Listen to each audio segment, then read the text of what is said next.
huge amounts of money from doing what they do. Then we have the media who has to cover the election every single day. What's better than the polls for tracking that? And then, of course, we have the candidates who think falsely that they benefit by following all of this. Very hard iron triangle to crack. Mm-hmm. Okay, so you know you can't deny your track record, and you were amongst the few who had predicted that President Trump was going to win the 2016 election in defiance of the polls. So let us talk about your system. How did it come to be?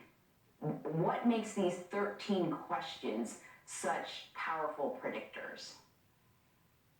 The reason they work is that they reflect how American presidential elections really work. And that is, American presidential elections are essentially votes up or down on the strength and performance of the party holding the White House. All of the wind of the campaigns don't matter, not the speeches, the debates, the ads, the tricks of the campaign.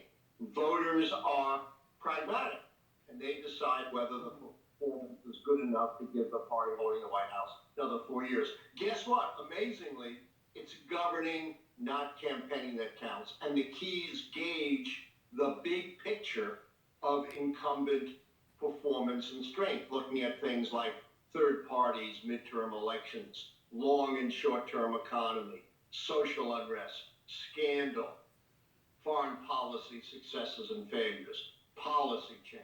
And only two of the keys have anything to do with the candidates. And they ask the very high threshold question of whether the challenger or the incumbent is that once in a generation Barack Obama, Ronald Reagan charismatic candidate. And the way it works, if 6 or more of these true false questions are false, that's a negative against the party in power, and they lose. 6 strikes and you're out. Yeah, I thought that was interesting that the only questions that pertain to the candidates or the incumbent have to do with charisma. Because I thought, geez, the one thing that's sort of subjective, you know, does the guy make you feel good? Does he inspire you? And it's certainly when you look at somebody like Donald Trump, boy, you know, depending on who you ask, you can get radically different questions. But I suppose charisma, whether the person is turning you off or engaging, is, you know, even if they're turning you off, I guess there's something powerful about that personality. Yeah, it's much less subjective than you would think. Because, as I said, this is very professional. I'm talking about the once in a generation. And here's why I count that key against Donald Trump. Yes, he is a big showman.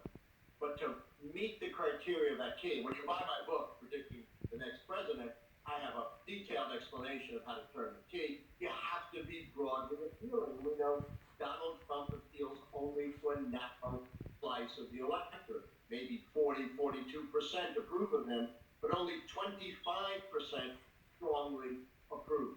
That's not enough to win that key. Okay, so your prediction for 2020 is?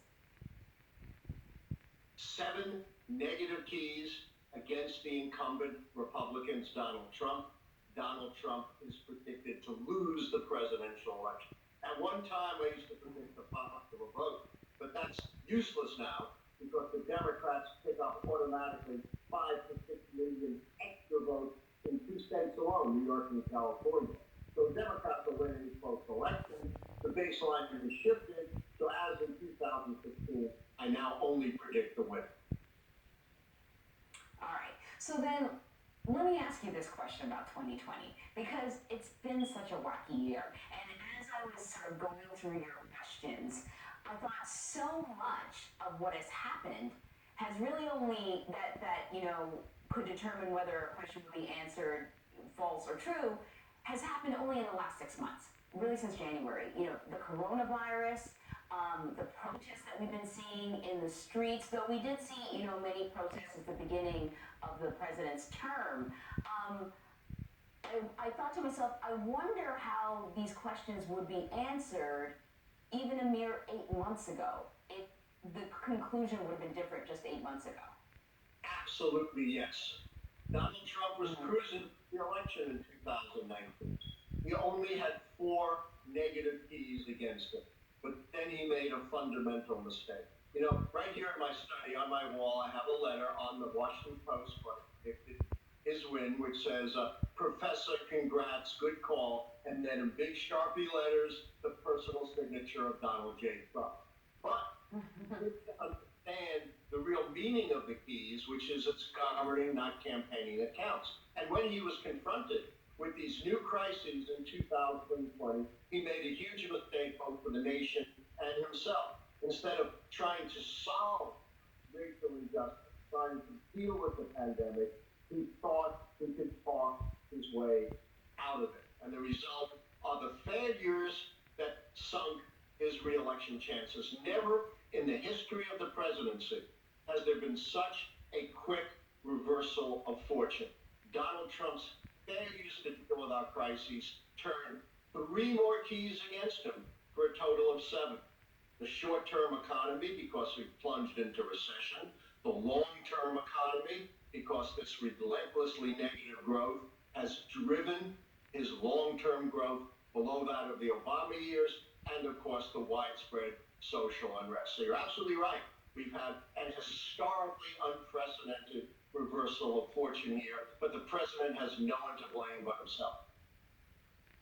All right, and very quickly, because I know you have to leave, what if something happens in the next few months? Could we see your prediction turn again? Because 2020 has been perhaps one of the wackiest years that many of us have ever lived. What if something changes before November? Well, the keys are the big picture. They don't change easily. The economy is not suddenly going to soar in a month or two. Social unrest is not going to suddenly end. But there are 2 things that are outside the purview of the keys or any prediction system that keep me awake at night. One, you talked about very eloquently in your previous segment, and you're right, that reporter was extraordinary. Voter suppression. Donald Trump and his enablers are working as hard as possible to suppress the vote. Look, we know they depend on people like me, old white men. That's the most shrinking part of the electorate. They can't create more old white men, but they can try to keep down the votes of the Democratic base, which is rising, of minorities and young people. Second thing that keeps me awake at night is Russian interference. We know the Russians are coming back, and we know Donald Trump again is going to welcome and exploit. If your vote didn't matter. Professor, fascinating talking to you. Professor Lichtman, I urge people to Google his name and look up those questions and see what you think for yourself. Thank you so much. And Marie, one more point. It is the world's only do-it-yourself prediction system. You're right. Anyone can answer my questions and become a forecaster.